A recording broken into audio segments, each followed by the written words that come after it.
Saludos a todos. Ayer hablábamos de los fichajes más importantes que se hicieron al cierre de la ventana de invierno en el fútbol europeo, pero quizá tanto o más interesantes son los fichajes que no se hicieron, esos de los que se habló durante varias semanas y terminaron por caerse o, por caerse por falta de acuerdo en algunos casos, o todavía más interesante, por caerse por temas logísticos, por temas administrativos. Y con ese o con uno de esos quiero comenzar, porque se habló mucho de la llegada de Hakim Ziyech, el futbolista marroquí, ex del Ajax, hoy por hoy del Chelsea, y que era pretendido por el Paris Saint-Germain, un Paris Saint-Germain que también tocó base, según los últimos reportes, con el Real Madrid, a ver cuál era la situación de Marco Asensio. Y con las cosas que han pasado en las últimas horas, tiene mucho sentido lo que había estado haciendo el Paris Saint-Germain, que finalmente no llegó a buen término. El Paris Saint-Germain quería un futbolista, una póliza de seguro, por si alguno de sus tres hombres de adelante sufría alguna lesión. Y eso ha ocurrido. Ya voy a hablar de ese tema porque Kylian Mbappé aparentemente se va a perder al menos la ida de los octavos de final de la Champions contra el Bayern Múnich. Pero volviendo al caso Hakim Ziyech, y no fue el único, voy a tocar otros 3 o 4 futbolistas que estuvieron muy cerca de irse a otro club en este invierno y por distintas razones se quedaron en el camino. ¿Qué pasó con Hakim Ziyech? Dependiendo de la versión que uno lea, está el tema sobre si se equivoca el Paris Saint-Germain en cómo negocia por Hakim Ziyech o, que son la mayor parte de las versiones, si el Chelsea fue muy descuidado en cómo llevó esta negociación, pensando que toda su concentración estaba en cerrar el fichaje de Enzo Fernández. Bueno, la versión o las versiones que abundan y que parecen más creíbles por cómo se han dado las cosas apuntan a lo segundo, apuntan a que el Chelsea no hizo las cosas bien y por eso, sobre la hora, no pudo concretarse el fichaje de Hakim Ziyech. Ziyech se iba a ir a préstamo, incluso estuvo en París el día martes, un día antes de que cerrara el mercado, y ahí se quedó esperando noticias, esperando que se concretara su acuerdo o el acuerdo entre el Chelsea y el Paris Saint-Germain para ser presentado como refuerzo del club parisino, del campeón francés. ¿Qué pasó?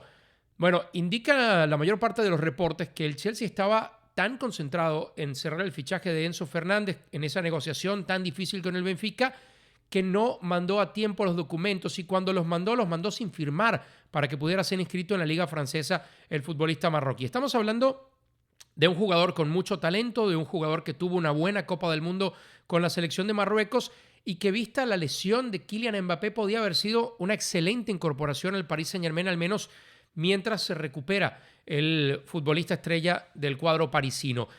Ziyech, imagínense cómo está el futbolista, que ya se había hecho la idea de irse a París, de juntarse con su amigo y compatriota Achraf Hakimi, de jugar junto a Messi, jugar junto a Mbappé, jugar junto a Neymar, y que ahora tendrá que regresar a un Chelsea al que además le sobran futbolistas, donde tampoco tendrá minutos asegurados y tendrá que buscarse la vida en estos últimos meses de temporada esperando alguna lesión probablemente. No es que iba a ser titular en el Paris Saint-Germain, pero el cambio de aire seguramente le venía bien al futbolista. Bueno, todo apunta a que el Chelsea hizo las cosas mal y tarde y eso hizo que se cayera la llegada de un futbolista que, pensando en esa lesión de Mbappé, le podía haber venido muy bien para las próximas semanas al Paris Saint-Germain.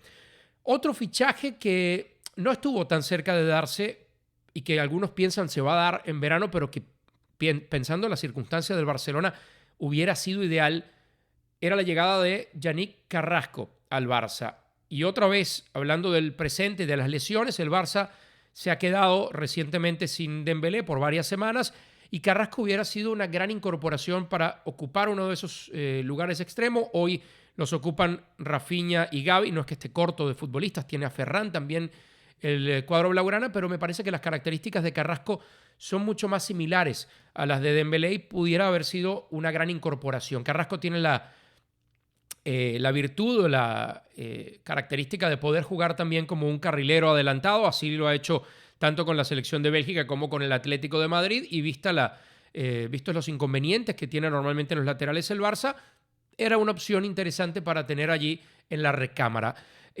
Muchos apuntaban a que esa negociación se iba a cerrar en el pacto en el que Memphis Depay logró irse al Atlético de Madrid, pero en España apuntan a que ya hay un acuerdo entre el Atlético y el Barcelona para que Carrasco se una al Barça en verano por una cifra de entre 15 o 20 millones de euros. Falta ver si el Barça va a estar en la capacidad de inscribir nuevos jugadores, porque está sumido en un tema complicado administrativamente hablando por el déficit que tiene y los elevados salarios, más allá de que se ha descontado, se ha quitado varios, entre el de Memphis Depay y el de Piqué, además el de Bellerín, que seguramente no era de los más altos en la plantilla. Hablando del Barça, otro fichaje del que se habló en las últimas horas antes de cerrar la ventana de invierno fue el de Sofiane Amrabat. Si lo recuerdan, fue uno de los mejores futbolistas de la Copa del Mundo pasada en Qatar. Un mediocentro que también le podía haber funcionado al Barça como esa alternativa a Busquets.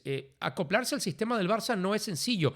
Y no digo, con esto no estoy ensalzándolo, no digo que sea el mejor sistema del mundo, pero sí juega de una manera muy particular y llegar a este club para ocupar una posición tan fundamental como esa de mediocentro siempre requiere tiempo de adaptación. El futbolista también se vio metido en un inconveniente porque le comunicó a la Fiorentina que se quería ir al Barcelona, visto el interés del club blaugrana, pero no prosperaron las negociaciones. La Fiorentina no tenía tiempo tampoco de reemplazar al jugador, que aparentemente fue tentado también por el Chelsea. Sí, el Chelsea dicen que estuvo en las últimas horas intentando perseguir a Amrabat. No sé para meterlo dónde, porque el Chelsea tiene una plantilla ya demasiado grande y a esto hay que sumar a los futbolistas que tiene prestados en distintos lugares. Pero volviendo al tema Barça, pudo haber sido Yannick Ferreira Carrasco, pudo haber sido Sofiane Amrabat, dos incorporaciones interesantes para un Barça que afronta una recta final de temporada con la Europa League.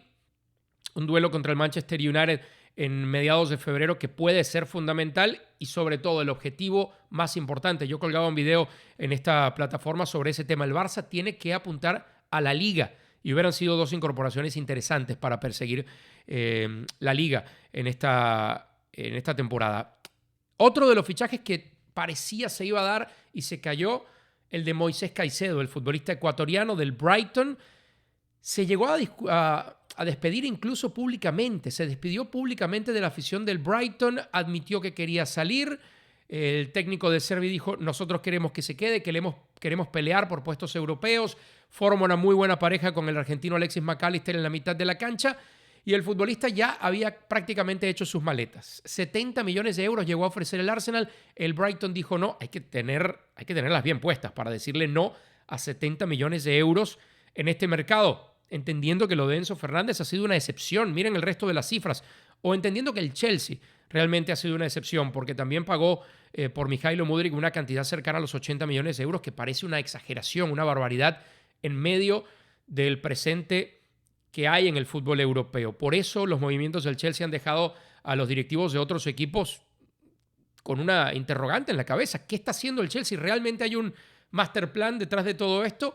¿O es un desconocimiento de los nuevos dueños de cómo funciona el mercado europeo y las reglas del fair play? Lo cierto es que el Arsenal plantó la línea y dijo, no vamos a pagar más de 70 millones por un futbolista que sí lo queremos, porque para el futuro puede ser una gran incorporación, pero que hoy nos resulta mucho mejor por 15 o menos millones de euros sumar a un futbolista como Jorginho, que nos puede ayudar a ganar ahora en ese objetivo de perseguir la liga que se les ha escapado en los últimos 19 años. Estamos hablando de que Caicedo también era un futbolista muy atractivo para fichar porque son 21 años, porque su contrato todavía estaba hasta 2025. Eso encarece evidentemente el precio, mucho más que si está por vencerse el contrato de un jugador, como fue el caso de otros futbolistas. El mismo Jorginho, que terminaba contrato al final de la temporada, pero el Arsenal decidió invertir esos 12 millones de euros para traerlo para esos últimos 6 meses. Lo de Caicedo es una pena porque el jugador ahora se ve en la necesidad de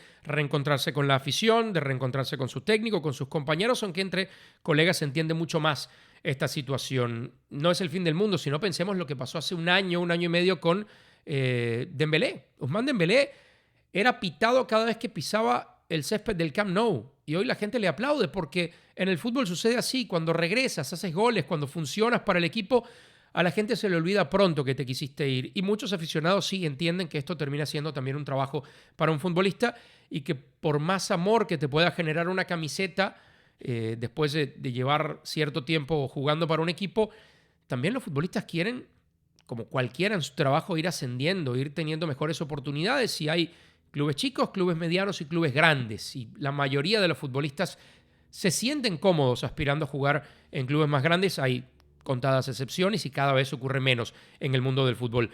Quizá el caso más dramático, más allá del de Sijic, porque parecía hecho y se cae en los últimos minutos o no se concreta en los últimos minutos, uno de los casos más dramáticos es el de Nicolò Zaniolo, el futbolista de la Roma, 23 años, una de las grandes promesas del fútbol italiano, poca actividad con la selección nacional porque cada vez que era llamado y regresaba sufría alguna lesión, bien fuera con la selección o con la Roma. Tiene ya 2 operaciones y ligamentos. Este chico muy talentoso, con un físico prodigioso para jugar esa posición de mediocampista mixto.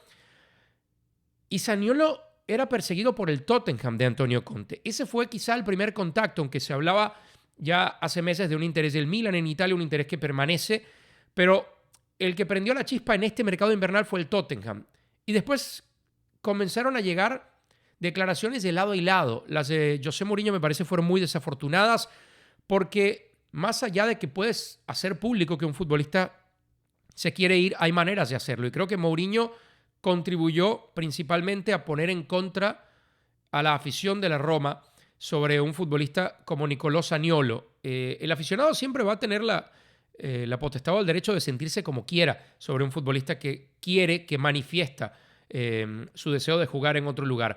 Pero cuando el técnico mete cizaña, cuando el técnico aviva el fuego, me parece que las circunstancias se empeoran y eso fue lo que sucedió con Zaniolo. Amenazas sobre su familia, amenazas sobre el jugador, un tema delicado que creo que se va a tocar a profundidad en el fútbol italiano. Bueno, después del interés del Tottenham que se fue disipando, llegó el del Leeds, llegó el del Everton y llegó el del Bournemouth. 3 equipos involucrados en la lucha por la promoción o por la permanencia en Inglaterra. Curioso, un futbolista que tiene talento como Zaniolo despertó especialmente el interés de esos equipos que le podían brindar quizá 4 meses, 5 meses de estadía en la Premier League y después mucha incertidumbre porque alguno de esos se va a ir a la segunda división, alguno de esos se va a ir a The Championship en Inglaterra. Lo cierto es que Zaniolo estaba ya en el aeropuerto para partir porque parecía que llegaba a un acuerdo la Roma con el Bournemouth, el equipo al que primero bloqueó Zaniolo y después le dio el sí.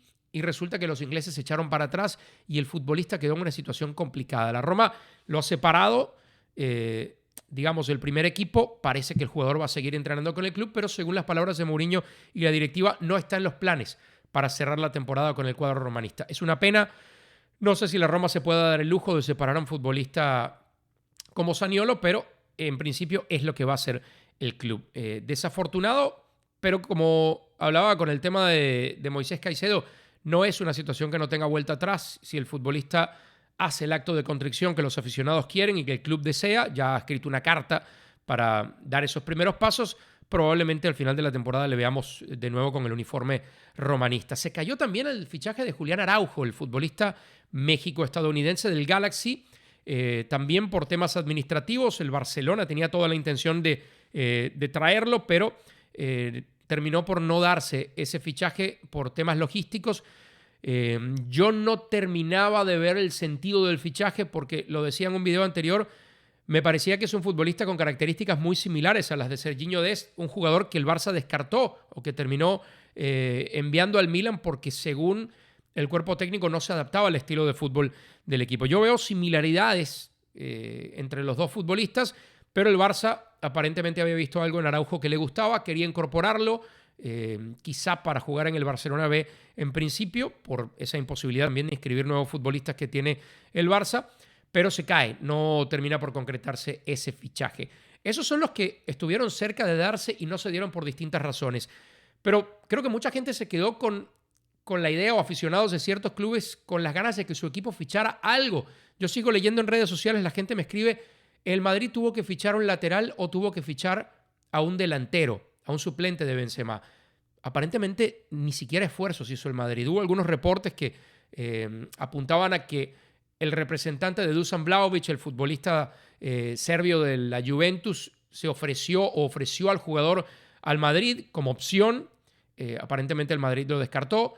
Y en cuanto a laterales, no parece haber habido grandes movimientos de un Madrid que no tiene a Ferland Mendy por un rato. por tema de lesión y que sigue teniendo siempre entre algodones a sus laterales titulares. Creo que no es el único club que quería fichar algo, no son los únicos aficionados que esperaban que su club fichara algo. ¿Ustedes a quién se quedaron esperando en este mercado de invierno? Los leo en la sección de comentarios de este video y los espero en el próximo. ¿Te gustó este contenido? Tienes mucho más en mi canal de YouTube. Suscríbete ya y tendrás el mejor análisis después de cada jornada de los mejores partidos de fútbol.